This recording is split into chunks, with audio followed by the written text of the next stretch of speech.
Good evening everyone, welcome to bio catalyst. आज हम लोग क्लास 10 में जो लाइफ प्रोसेस का चैप्टर है उसमें जो फोटोसिंथेसिस का पार्ट है वो कवर करेंगे, लेकिन थोड़ा डिटेल्स में। ठीक है, तो चलिए शुरू करते हैं फोटोसिंथेसिस। तो फोटोसिंथेसिस का जो साइट होता है, हम लोगों को क्या पता है फोटोसिंथेसिस क्या होता है? या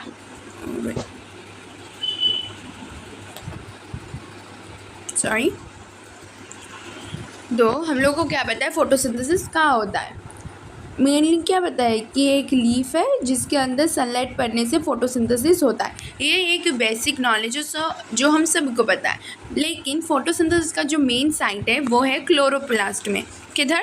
क्लोरोप्लास्ट। ठीक है, लिख लो, लिख के दे रही हूँ, chloroplast. Sorry for the hand writing, क्योंकि इसमें लिखा नहीं जाता। अच्छा, व्हाटएवर। तो हम लोग आज जो क्लोरोप्लास्ट का जो डिटेल एक है वो हम लोग देखते हैं। ठीक है,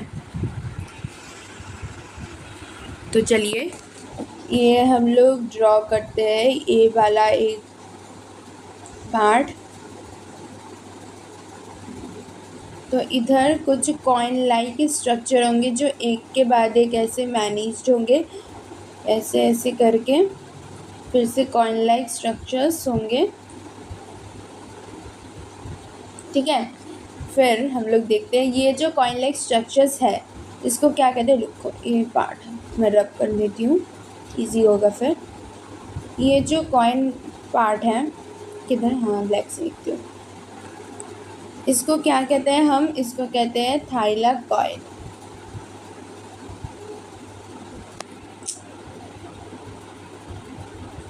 थाइला KOID, ये INT नहीं पढ़ रहा तो ऐसे लिख देती हूँ। ठीक है, तो ये होता है थाइलाकॉइड। एंड ये जो ये खाली सा स्पेस है उसको हम लोग कहते हैं स्ट्रोमा, STROMA, या फिर हम लोग इसको और एक नाम दे सकते हैं, वो क्या होता है? Matrix, MATRIX।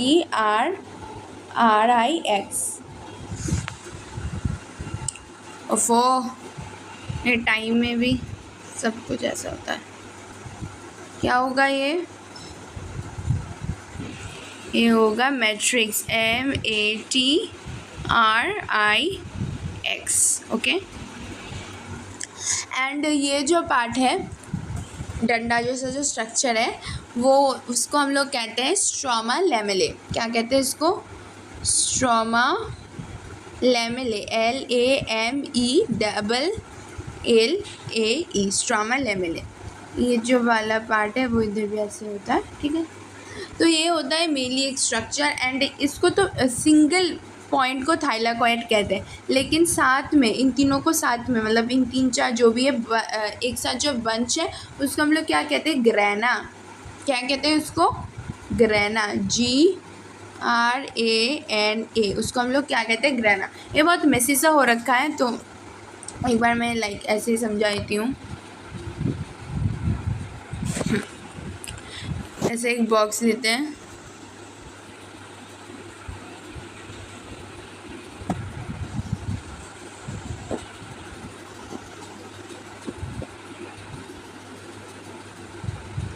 ये एक बॉक्स है जिसके अंदर हम लोगों ने क्या ड्रॉ किया? क्या था ये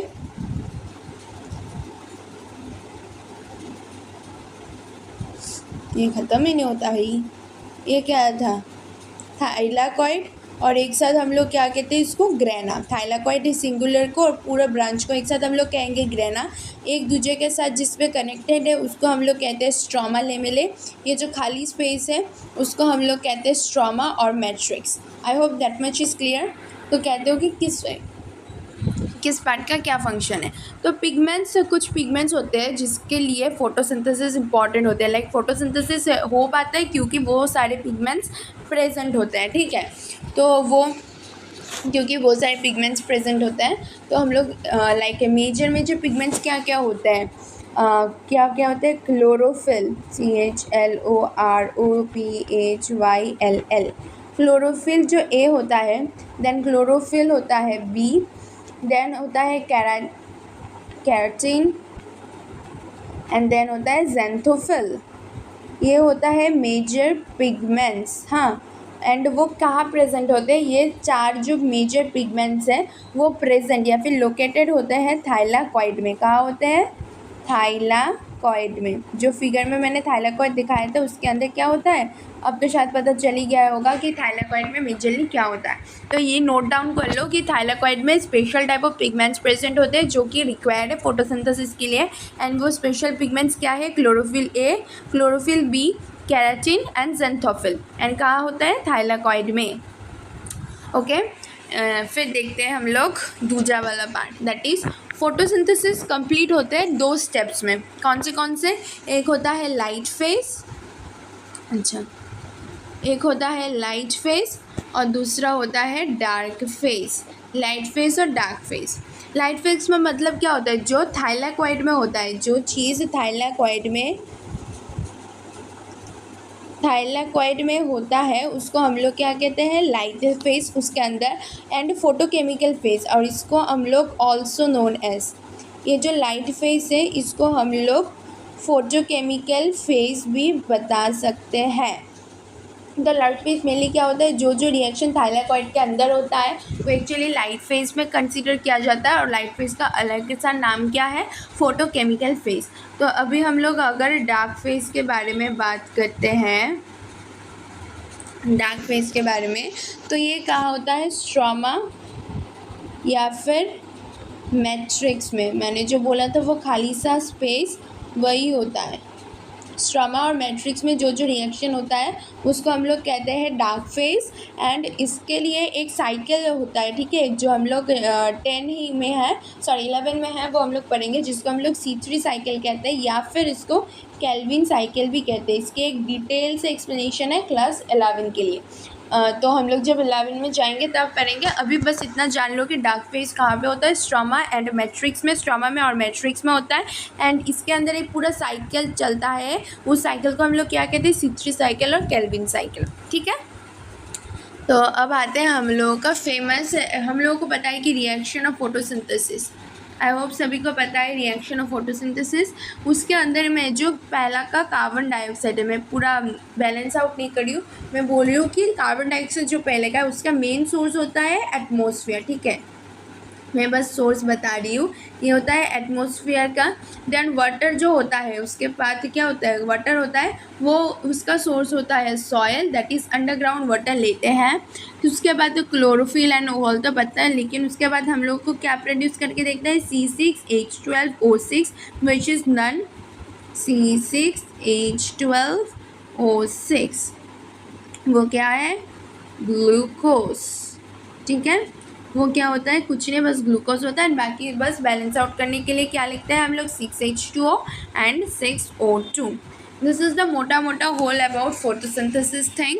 And the food which is synthesizes glucose, it is transported as sucrase। मतलब मैंने पिछले क्लास में बोला था कि प्लांट जो ग्लूकोज लेते हैं, मतलब फूड जो लेते हैं, उसको store in the form of क्या कहते हैं, सुक्रेज करते हैं। ये बताया गया है कि जब फूड, ये नोट डाउन कर लो सभी, food is synthesises glucose but the food is transported as sucrose. Food is synthesises glucose but the food is transported as sucrose, ठीक है। I hope it's clear now. तो चलिए हम लोग अब मूव करेंगे एक्टिविटीज़ में। पहला एक एक्टिविटी है जिसमें हम लोग प्रूफ करेंगे कि sunlight is necessary for photosynthesis. क्या प्रूफ करेंगे, sunlight is necessary for photosynthesis। हम लोग ये प्रूफ करने वाले हैं। नीचे नहीं होता यार ये, ठीक है। तो हम लोग देखते हैं, पहले हम लोग एक लीफ एंड पूरा एक एक्टिविटी करके देखते हैं। तो चलिए, ये एक लीफ है, ठीक है, और लीफ को क्या करेंगे, लीफ का एक पार्ट हम लोग ऐसा रखेंगे like this, which will be not facing और getting any sort of sunlight. और ये जो ग्रीन वाला पार्ट है, ये जो ग्रीन वाला पार्ट है उसमें पूरा सनलाइट मिल रहा है, ठीक है। इधर सन है हमारा, उसका जो रेज है इधर पहुंच रहा है बट इधर नहीं पहुंच रहा है, ठीक है। तो हम लोग कुछ दिनों के बाद लाइक क्या करेंगे, एक टेस्ट करेंगे आयोडीन टेस्ट में। तो हम लोगों को क्या पता चलेगा कि ड्रॉ करती हूँ छोटा करके, ये लीफ और ये पार्ट में कुछ नहीं है, ठीक है। तो हम लोग क्या करेंगे, अभी एक परफॉर्म करेंगे एक्टिविटी। तो चलिए करते हैं। तो हम लोग क्या करेंगे, पहले स्टार्च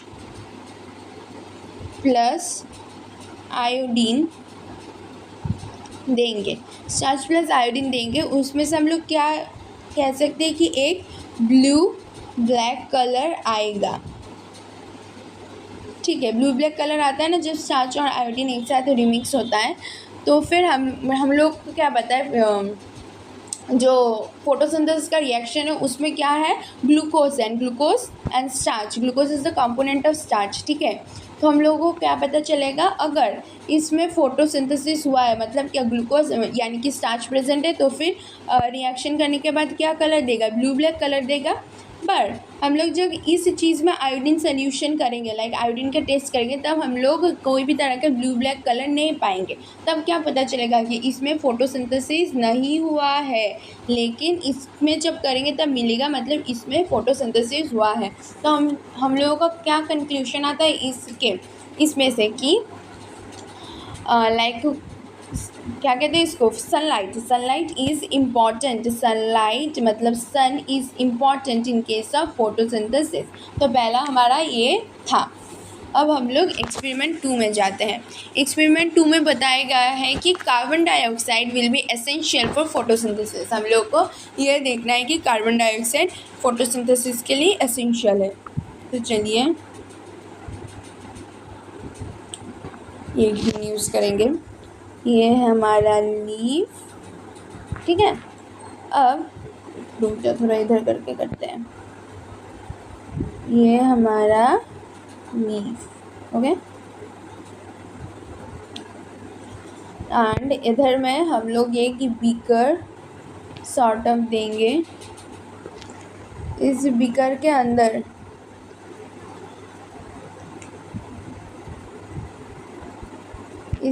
अंदर क्या होगा, KOH का सल्यूशन होगा, जो हम लोग इस पार्ट ऑफ लीफ में डालने वाले हैं, ठीक है। तो इधर लाइक कार्बन डाइऑक्साइड का कुछ चेंज नहीं होगा, ये हम लोग देखेंगे। कैसे देखेंगे मैं बताती हूँ।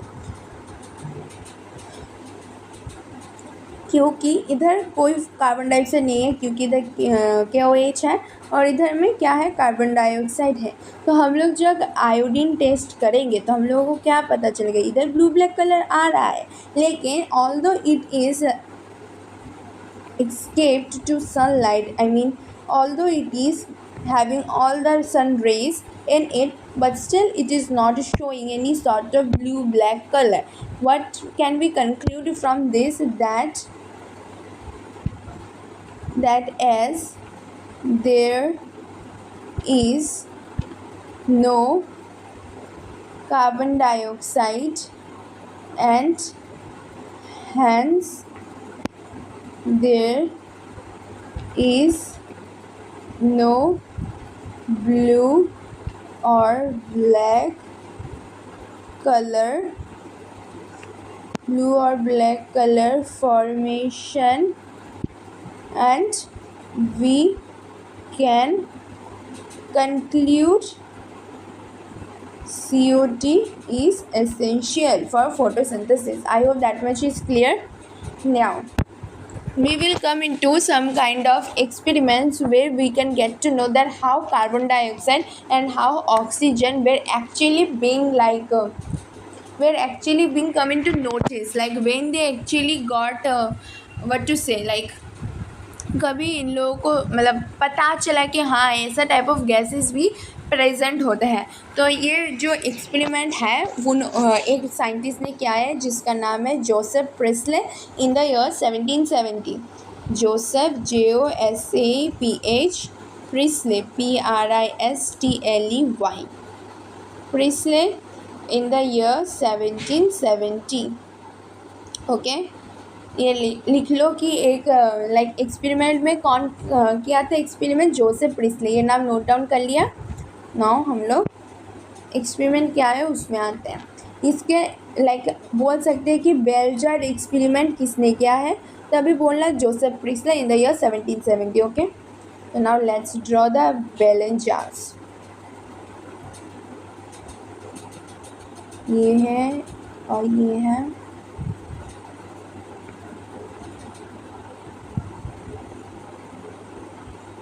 इसके अंदर भी कैंडल है, इसमें भी कैंडल है, ठीक है। इधर ये जो कैंडल का फ्लेम है, ठीक है, ये जो कैंडल का फ्लेम है एक टाइप ऑफ पॉइजन गैस छोड़ रहा है। उन्होंने वही किया था, मतलब उनके दिमाग में ये आता है कि जो कैंडल का फ्लेम है एक पॉइजन गैस छोड़ रहा है, जो कि एक्स हम डिनोट करेंगे, जिसके वजह से कुछ समय के बाद सम टाइम क्या दिखाया जाता है, ये जो फ्लेम है वो बुझ गया, फुस क्या हो गया, फुस। तो उन्होंने एस्टेब्लिश किया क्या कि ये जो कैंडल का फ्लेम है एक ऐसा टाइप ऑफ गैस एमिट करता है जिसकी वजह से जो लाइटन अप है वो एक्सटिंग्विश हो जाता है।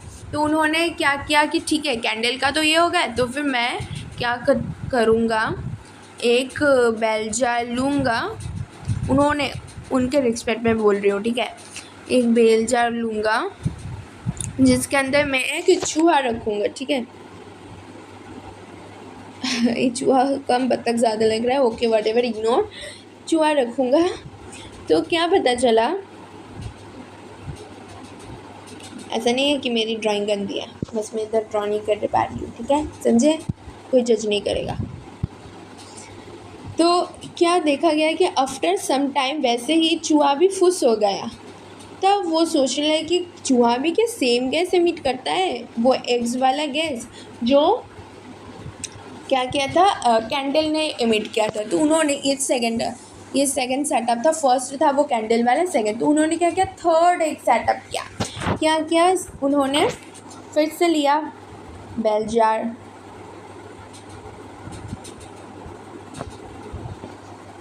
ये है बेल जार। फिर उन्होंने क्या किया, फिर से कैंडल लाया, कैंडल को इससे करते हैं हम ड्रॉ, फिर से लाया कैंडल और कैंडल के साथ एक पेड़ भी लाया, आई मीन पौधा, सॉरी नॉट पेड़, दैट्स पौधा। तो उन्होंने क्या देखा कि 1 minute, 2 minute, 3 minute, 2 hours, few hours, कुछ नहीं हो रहा, मतलब कुछ चेंज नहीं हो रहा, ये फुस नहीं हुआ इस बार ये क्या नहीं हुआ, ये फुस नहीं हुआ, मतलब जैसे था वैसा ही है, कोई चेंजेस नहीं आ रहा है, एकदम कांस्टेंट है। तब उन्होंने क्या कंक्लूड किया कि एक टाइप ऑफ पॉइजन है जो एक्स एमिट कर रहा है, लेकिन उसको डिमोलिश करने के लिए एक प्लांट भी एक टाइप ऑफ गैसेस एमिट कर रहा है, जिन्होंने मतलब जो वाई है, मतलब उन्होंने उसका नाम वाई दिया क्योंकि उनको नहीं पता था ना क्या है क्या नहीं। तो तभी जाके lately in the year 1774 oxygen was discovered. मतलब एक्स क्या था, अगर वाई ऑक्सीजन है तो एक्स क्या होगा, कार्बन डाइऑक्साइड। तो ऐसे ही इन दोनों का नामकरण हुआ। ऑक्सीजन का कब हुआ ये जान लो, इम्पॉर्टेंट है, 1774 को। Okay, I hope that much is clear. And हाँ, जो मैंने बोला कि पौधा लिया है, पौधा वो कौन सा था जिन्होंने पहले बताया कि हाँ हमारे अंदर ऑक्सीजन है, वो था मिंट प्लांट। ओके, उन्होंने कौन से पौधे से एक्सपेरिमेंट किया था, वो था मिंट प्लांट।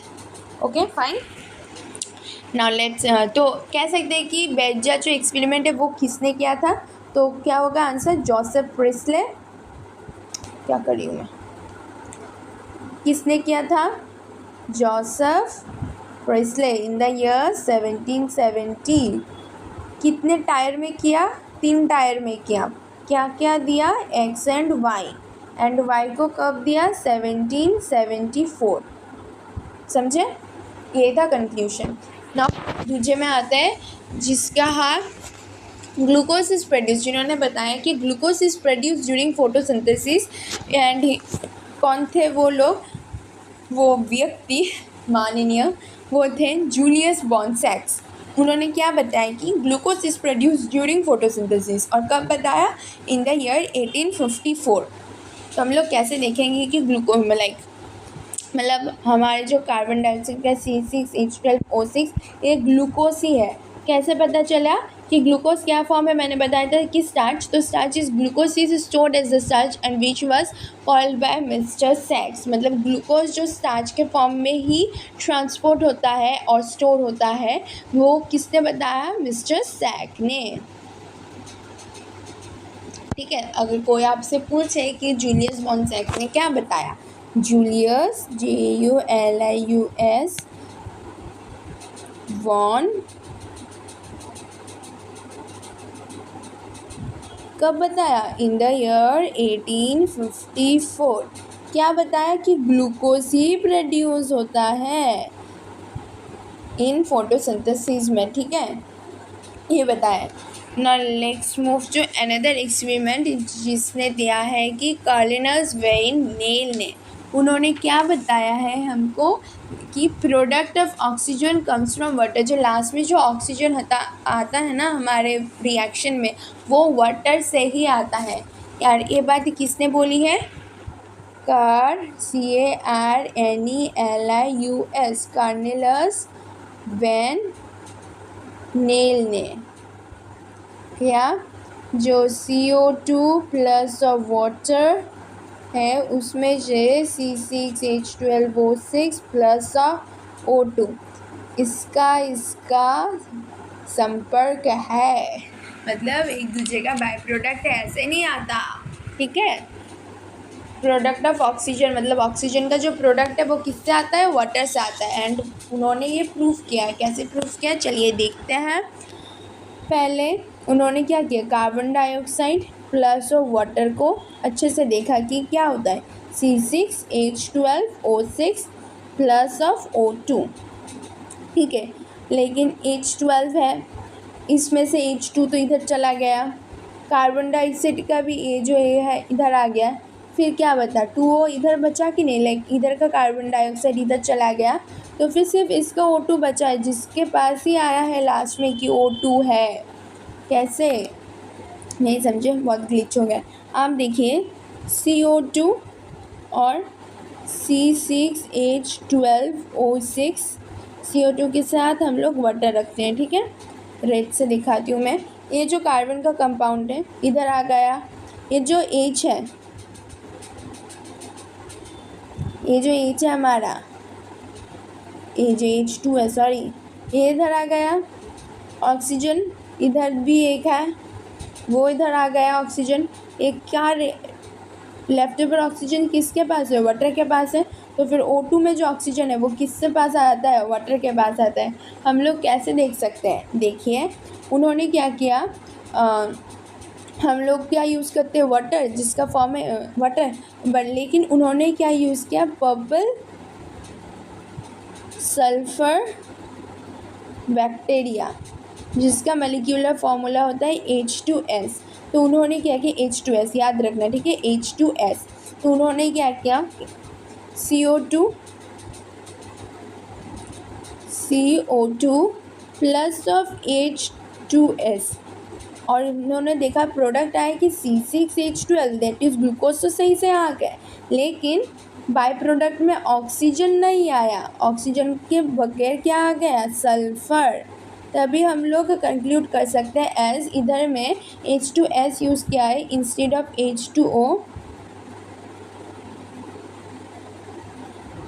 ऑफ H2O, जिसके वजह से इधर क्या आया, जिसकी वजह से इधर सल्फर आया, वाटर नहीं आया। तो इधर से हम लोग कंक्लूड कर सकते हैं कि हाँ, water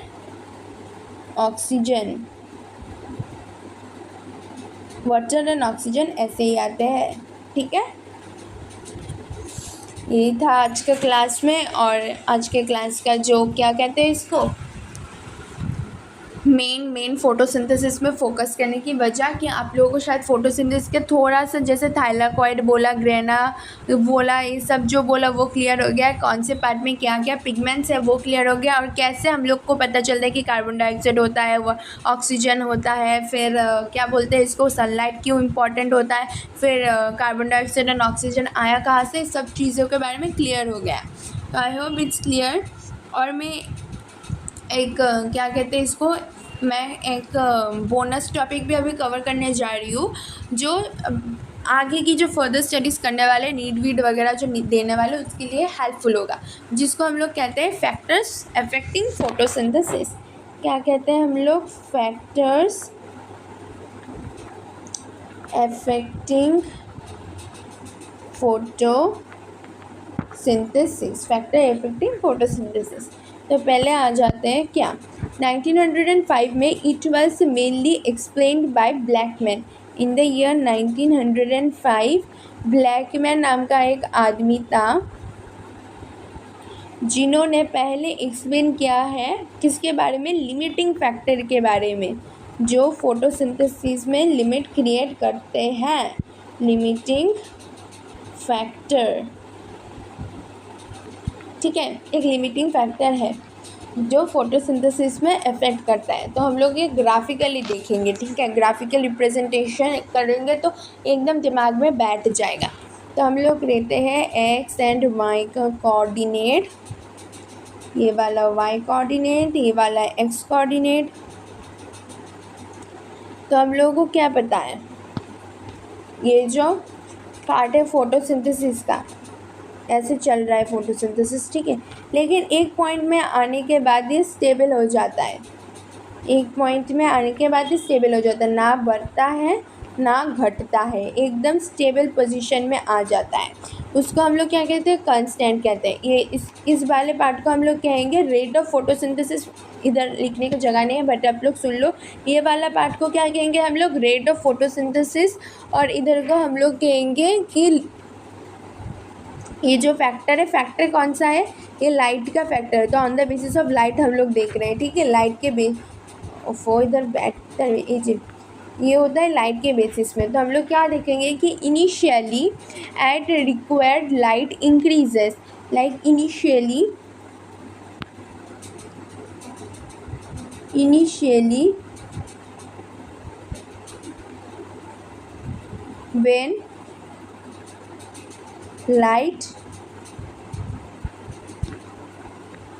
when light increases, rate of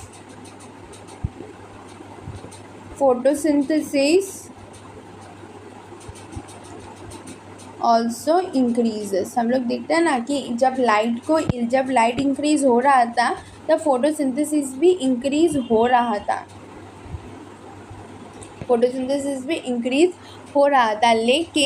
लेकिन बट आफ्टर a certain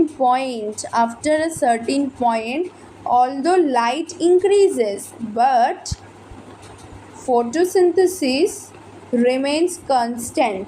ये जो लाइन है वो constant डिफाइन करता है, ठीक है, बट क्या photosynthesis remains constant। ये है पहला ग्राफिकल रिप्रेजेंटेशन में, एक बार फिर से दिखा देती हूँ। ये एक्स है, ये वाई है, इधर से लाइट जो है बढ़ रहा है, इधर है रेट ऑफ फोटोसिंथेसिस, और हम लोग देख सकते हैं कि ये बढ़ रहा है, then stop, then there is sudden cessation of photosynthesis. ये है पहला ग्राफ जिसमें हम लोग देखते हैं कि फोटोसिंथेसिस लाइट के बेसिस पे बढ़ता तो है लेकिन एक पॉइंट में जाके कंस्टेंट भी हो जाता है। लेकिन मतलब फोटोसिंथेसिस का जब ऑप्टिमम जो पॉइंट है वो जब लोग रीच कर जाते हैं तब वो एकदम कांस्टेंट हो जाता है, ना घटता है ना बढ़ता है, ठीक है। Now let's move to second graph जिसमें हम लोग देखेंगे कार्बन डाइऑक्साइड। क्या देखेंगे, कार्बन डाइऑक्साइड के बेसिस पे फोटोसिंथेसिस का बिहेवियर। तो हम लोग सेम चीज़ देखते हैं कि इधर भी सेम है रेट ऑफ फोटोसिंथेसिस, इधर में कार्बन डाइऑक्साइड है, इधर में कार्बन डाइऑक्साइड है। हम लोग देखते हैं ये बढ़ रहा है, सेम एक पॉइंट में जाके सीज हो जाता है सब कुछ। ये जो सीजिंग पॉइंट है वो होता है ऑप्टिमम पॉइंट, मतलब जो रिक्वायर्ड था पॉइंट वो रीच कर जाना, उसके बाद कुछ ना होना। तो सेम कार्बन डाइऑक्साइड के बाद भी सेम ही होता है कि एक पॉइंट तक इंक्रीज करता है एंड फिर स्टॉप, दैट इज कंस्टेंट हो जाता है। ये था हमारा graph number 2। I hope it's also clear, it's just same as slide. ना हम लोग आते हैं टेम्परेचर के बेसिस में। टेम्परेचर के बेसिस में हम लोग एक अनोखा तरीका देखने को मिलता है। ये है ग्राफ हमारा, इधर में है टेम्परेचर एंड इधर में हमारा as usual rate of photosynthesis.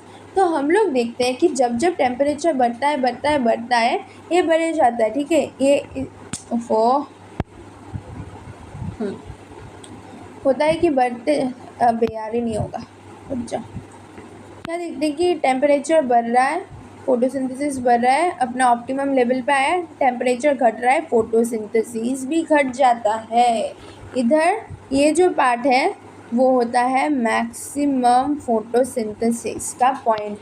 Temperature बढ़ता है, फोटोसिंथेसिस भी बढ़ता है, टेम्परेचर घट गया, फोटोसिंथेसिस भी घट गया। तो टेम्परेचर के ऊपर फोटोसिंथेसिस इफेक्ट करता है। ये था हमारा ग्राफ नंबर 3। तो इससे हमको क्या पता चलता है कि temperature plays a major role, ठीक है। यही था हमारा 3 ग्राफ जो ब्लैकमैन ने दिया था, जो था फोटोसिंथेसिस का लिमिटिंग एजेंट।